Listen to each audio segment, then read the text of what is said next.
Hello, everybody. How are you? Oh, look at the smiley faces. You can see that we are glowing from ear to ear because we are right off the back of Woohoo! Amber Day. Oh, I'm so excited. So we're going to have a conversation about that towards the end. Hi, Ali. Hi, Rose. Hey, Hi, how are gorgeous you? darling. We're so excited. Now, today, welcome to the Healing Through Love show. We're here to increase awareness within the community about providing family and domestic violence survivors with a soft place to land and to offer advice on services available to these survivors and their families. And as well as the Healing Through Love show, we hold annual Pamper Day events for survivors in South Australia. And next year will be in Tasmania, where local businesses pay it forward to give our survivors a much deserved day of joy. And as well, every week on this show, we interview experts and survivors who share their own personal stories, as well as some advice with those who've experienced abuse, no matter where you are on your recovery journey yourself. So we're going to come back a little bit later, I believe, Charlene. We're going to tell you all about the weekend. Yeah, we're so I'll hand excited. it over to you now. Bursting at the seams. And I've got a very special guest with us today. So our guest is Nailana Crescent, and she's a life coach and a somatic psychotherapist who works with clients all over the world. She believes that we were born innately good and joyful, but are scared of all of the vagrancies of life. And she's really going to talk us through the process of somatic healing and explain how that works and how we can use that here to move ourselves forward in this space. So hello, how are you? Hello, I'm very well. Thank you, Charlene.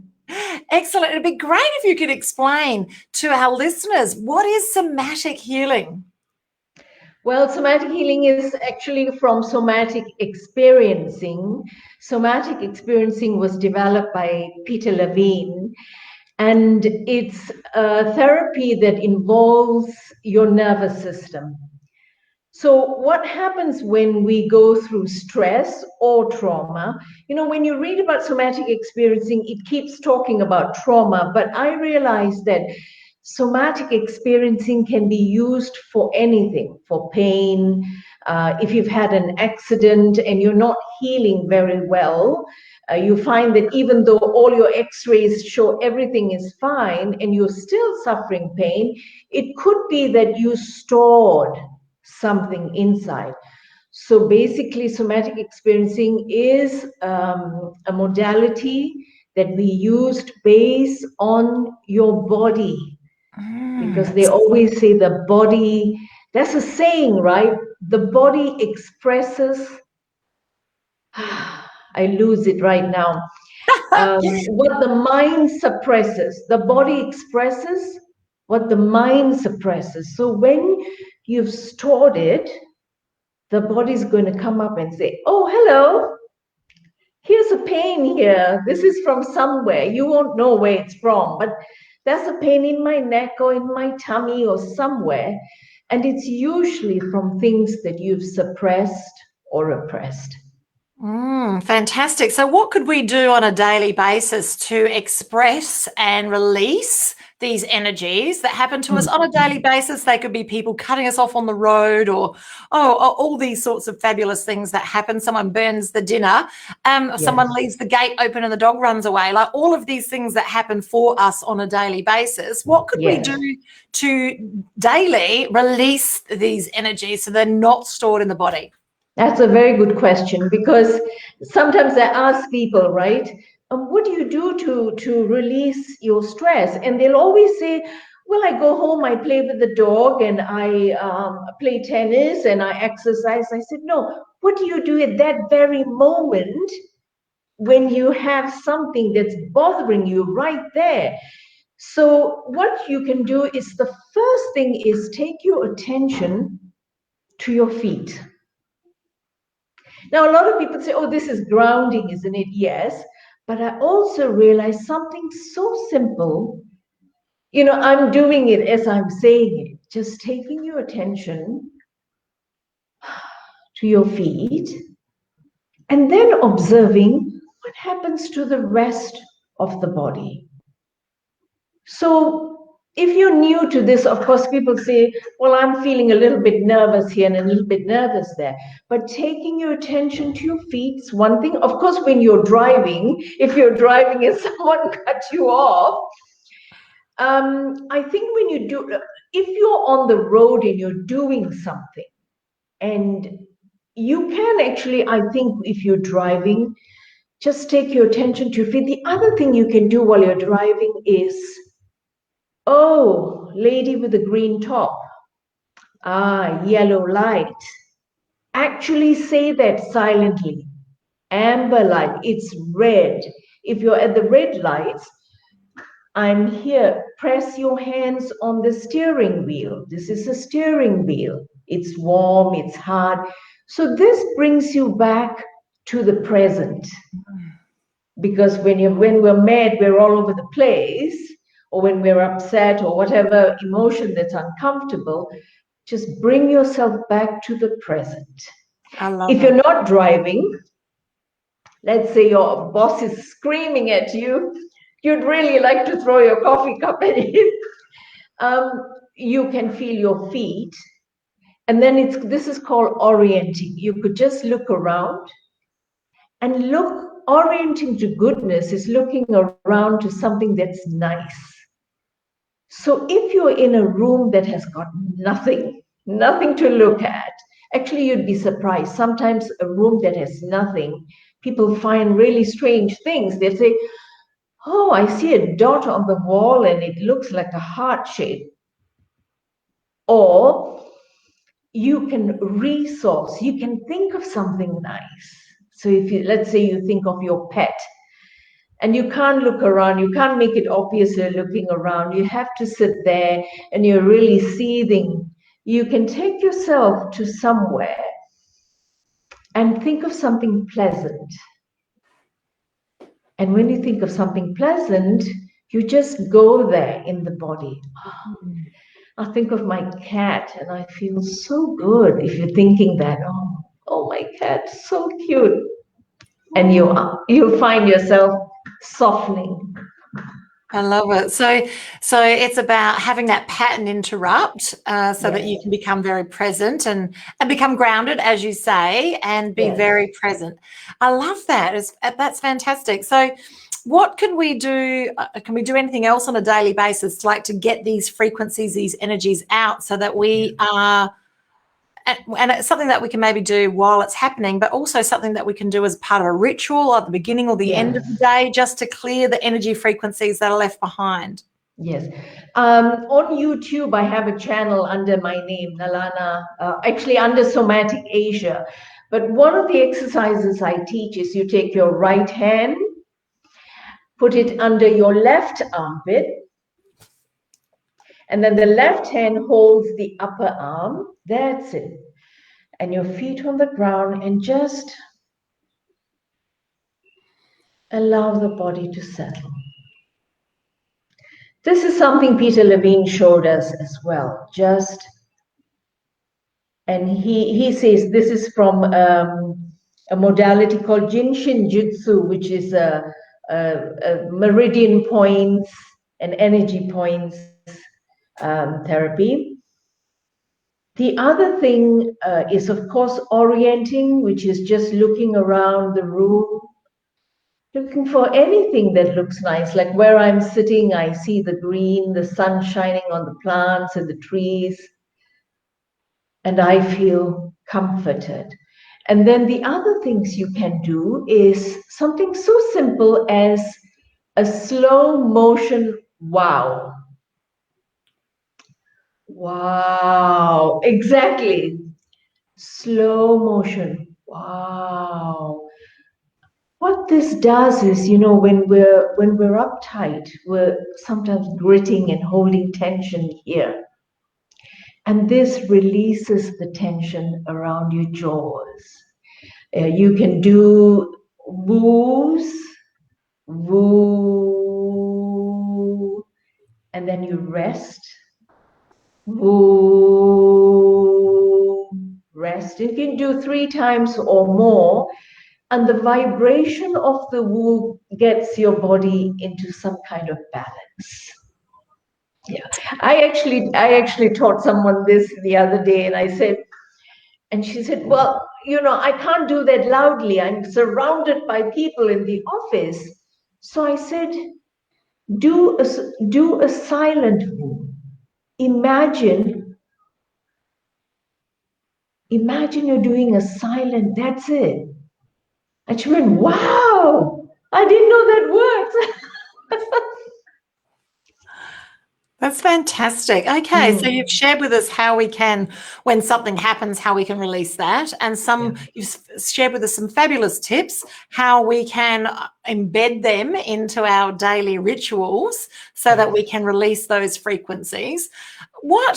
How would someone know that they need somatic healing? Like, what sort of things are going wrong for a person when they need to come and see a somatic healer? So the thing is that, I was trained in counseling, talk therapy, and I personally went through many therapies myself. I think every therapy is good in its own way. For me, when I did somatic experiencing, my life just took off. And I thought, where was it when I was 20 years ago when I was falling apart? But there's a saying, right? There's a little book I know called My Timing is Always Right, which means the universe knows what you need when you need. So talk therapy keeps you in your head, whereas somatic experiencing gets you into the body. So if you've had a challenging moment or trauma's not in the event. I fell off the bicycle. My boyfriend hit me. I had a really bad tooth extraction. My anesthetic didn't wear off or wore off. It's not in the event. It's what happened to the body during the event. And the body would have stored it. So this is the difference between talk therapy and somatic work. Somatic experiencing gets into the body and helps to release what was stored during that moment. Okay, so if they've got a challenge, whether it be physical or mental, and they haven't been able to move through it, then there's a really good chance that talking therapy might not get to the core of it, but they can use some somatic healing to either identify what the problem is or not, or just move the frequency so it's not stuck in the body. Is that it? Is that accurate? So when we're challenged, the normal tendency is one or the other or all. You may go into flight, which means you leave, you walk away, run. You may go into fight, which means you argue or you fight back physically, and freeze, which is shut down. You're there, but you're not there. You dissociate and you leave. So in somatic experiencing, in a session with SE, as we call it, you don't need to tell us the story. This is the other thing, right? A lot of people say, I don't want to wash my dirty laundry in therapy. I don't want to tell people what happened, or I'm ashamed or embarrassed or whatever. And we tell people it's okay if you don't want to talk about it, right? It just as you're sitting here and you're just even thinking about it, what's happening to your body? And that's where it all is. And they'd say, oh, I have like funny, I feel queasy, or my throat's tight, or my chest is heavy. And that's when our session begins. That's when we start, because then we direct you into going into where there is stuckness or heaviness or any kind of sensation. It's very sensation based.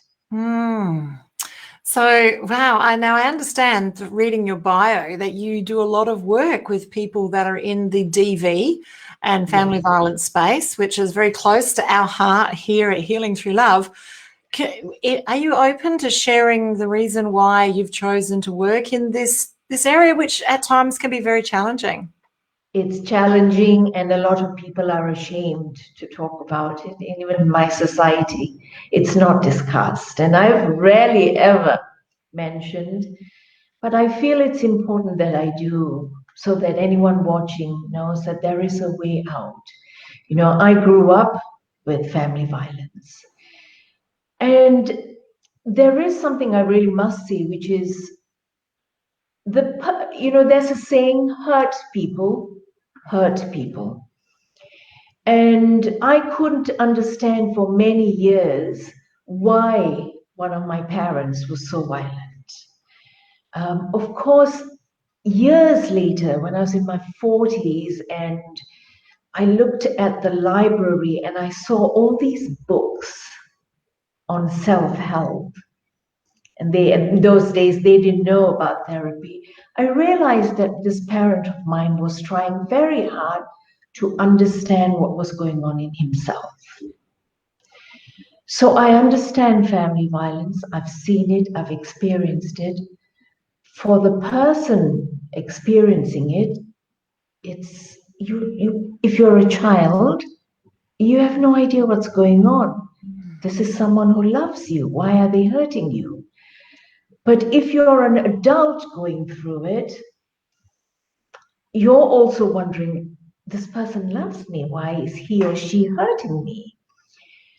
And I have to say, having gone through a lot of therapy myself, if you're an adult and you're still in a bad state, a lot of it comes from low self-worth. There was a time I could have put up with it. For example, I've had boyfriends who were emotionally, can I say violent? Perhaps, right? Because domestic violence isn't just about beating. It's about the silent treatment. It's about not talking to you. It's about a certain look. And I put up with that. It's about affairs, unending affairs. And I put up with that because I did have self-worth then. Now I have self-worth. And I just look at this person and say, don't come anywhere near me. So for women or any adult in that state, it's okay if you know or you don't know that you have low self-esteem. Because low self-esteem and low self-worth comes from stuff you grew up with. It's never too late to heal, and it's never too late to get help. I love it. Thank you for sharing that. And that explains why you are so diligent about working in this area in domestic and family violence. I love it. So you've explained the somatic healing and how that works, and thank you for sharing your beautiful story. What does it look like when someone comes to work with you? Like, how does someone choose to come and contact you? How do we work with you? You're not local, so do you work online? Is it done via Zoom? Can you maybe explain what it will be like for one of our listeners who might be interested in working with you? Yes. So I have clients all over the world. Different time zones, we work that out with each other. I also have, because we're also in lockdown in Kuala Lumpur, sometimes I have clients who really cannot do online work. And they either come to me with all the standard operating procedures in line, or I go to their home. And if it's online, then it's like you and me have this discussion. People find me through many means. Some will just Google somatic experiencing, and they'd say, wow, we couldn't find anyone in Malaysia. Or I have people in the US or Middle East, and they typed in somatic. I'm in Psychology Today, and I have a website and Facebook and Instagram. So when someone connects with me, the first thing I do is thank them for reaching out, because it takes courage to reach out. If you're already in therapy, that's one thing. If you've never had therapy, and people who come to me are people who have already sometimes have done talk therapy, and then they say, it's not working for me. I need to go the different way. So we always have a chat first. We connect through email, and then they send me. I say, okay, would you like to have a phone chat, Zoom or Skype? And so we have a phone call, a discovery call, as you may call it. They get to hear my voice. I get to hear theirs. They can ask me questions and they tell me a little bit about the issue. And then I tell them how I work, what my fees are. And then I send them a consent form and all the other documents. Excellent. Excellent. Now, I understand that you have opened your doors today for our listeners and are offering a free discovery call. Yes. And all they need to do is send you an email. Yes. So, Rose and Ali, can I get you guys to pop that up either? Oh, there we go. It's rolling at the bottom of the screen. Thank you very much. These girls are on it. And also, Ali, can I get you to drop that in the chat as well? For those who are listening, that will be great. And they can reach out, follow that email address, and you can book a complimentary discovery call, discovery conversation, and find out if you're a good fit. Yes. Now, I also understand that you're offering our listeners a discount today as well. Is that right? Yes. And that you're taking 20%. Sorry, I'm reading now. I'm reading this off. So 20% discount off the first 3 sessions. Excellent. So how long, I know how long is a piece of string, but how long does someone ordinarily need to work with someone if they're looking at somatic healing? Is this a long-term process, or is this something that can be turned around very quickly? It really depends on your body. I've had people who come to me with insomnia, and after the first session, they said, oh my God, I slept like a baby. Of course, they have other things going on as well, but if it was sleep they began with, people come to me with anxiety, and there's always other things going on under all of that. We recommend a few sessions, as many. The thing is, a lot of times people, it's about money. They'll say, oh, I can't afford lengthy sessions. So I always say, do what you can afford, and for as long as you can.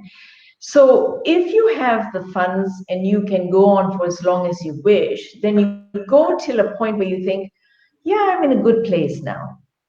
I don't need weekly sessions. I can come once a fortnight or once a month. Some people just come to me when they're in crisis.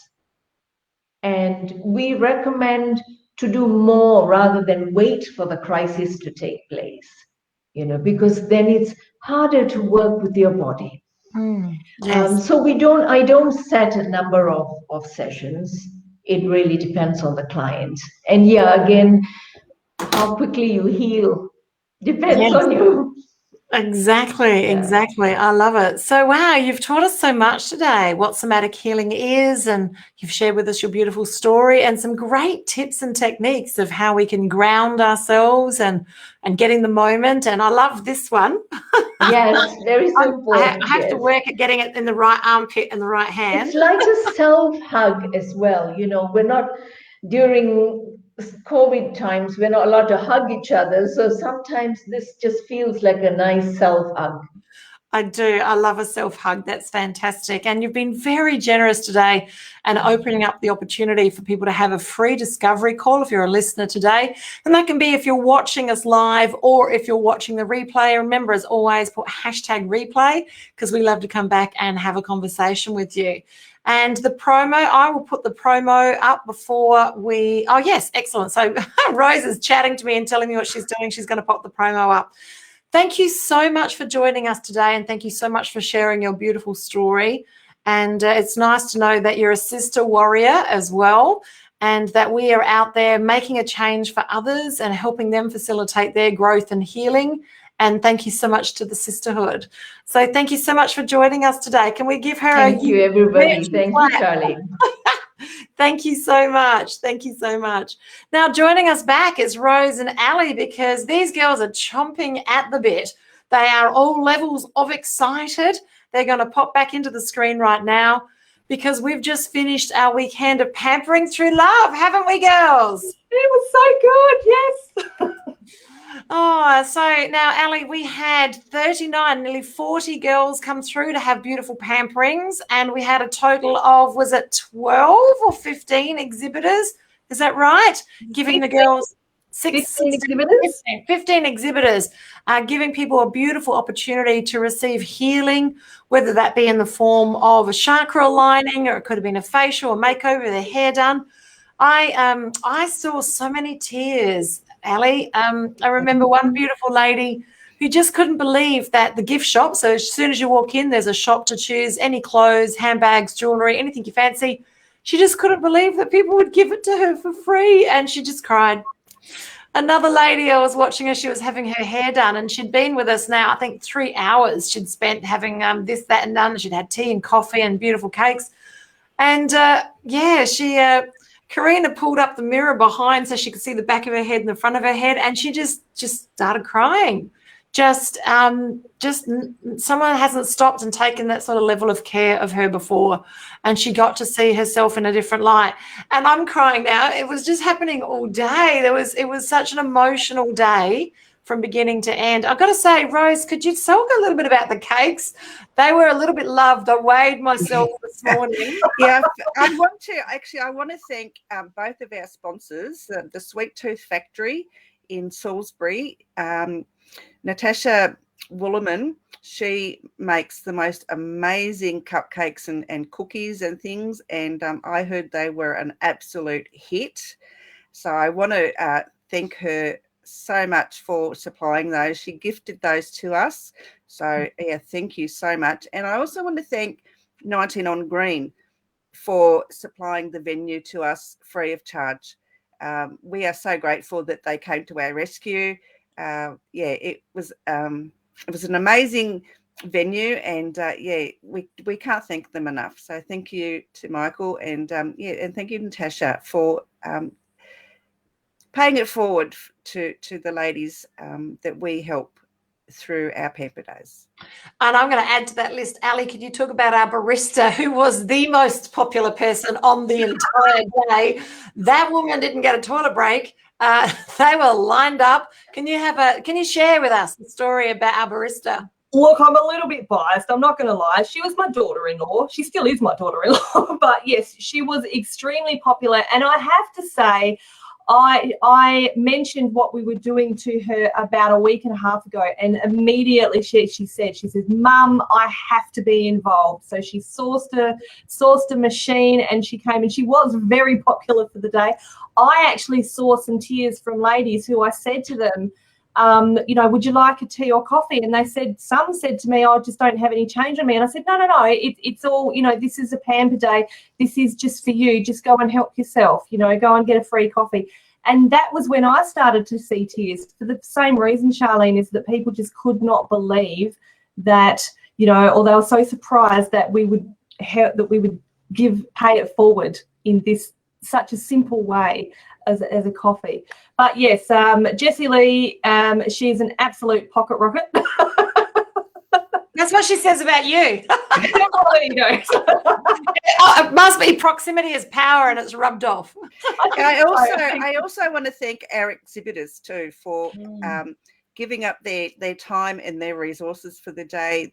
Without them, these Pamper Days just would not be a success at all, obviously, but they just give of themselves, and they make our attendees just feel so welcome and so nurtured and so loved. And they make them want to survive. I mean, don't just survive, but to thrive. So it's a testament to them to how they just come forward up every year to do this with us. It is too. And I have to say, and I think what I saw was, many tears of gratitude from the exhibitors themselves, as well as the volunteers. We need to thank the beautiful volunteers who came along, gave of their time, signing people in, helping out with the clothing and all kinds, and wherever we needed them for the day.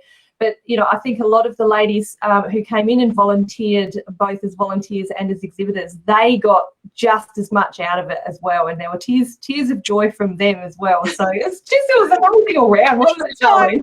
We've got to have tissues at the desk, and we have to have tissue stations everywhere. The other thing that was suggested is that we have hug stations. So people that just, can't do anything else, they can at least have hugs, because there was lots of hugging happening. Yes. And on every level, people were saying thank you for us for coordinating it. And we were just saying thank you straight back, because none of this is possible without every aspect of what happens from the behind the scenes, Rose, everything that you do from an administration point of view. I don't even know how you get it all done. Ali, every single thing that you do from your area. Together, this is a conglomerate, a sisterhood of women who've been through the tough times, and we now are living the life, and now we want to pay it forward and make a difference for others. And this gives us a serotonin hit and an endorphin hit as well, so it makes us feel good. And we have to live on this for a little while, because it's a long time between drinks. And if I could say one thing that we'd really like to do, and that would be that have these more often. And so in order for us to do that, we need sponsors. So we're actively looking for sponsors so that we can do these more regularly in different suburbs and support the local girls there and support the local businesses who are in a position to pay it forward. Guys, thank you for watching us today, Healing Through Love. We'll be back again next Tuesday lunchtime for another show. Just, hey, if you're not already part of the group, part of the inner circle, make sure that you jump in so that we can send you regular emails. We've got lots of fun and exciting things happening in this space. Thank you very much, ladies. Woohoo! See you later.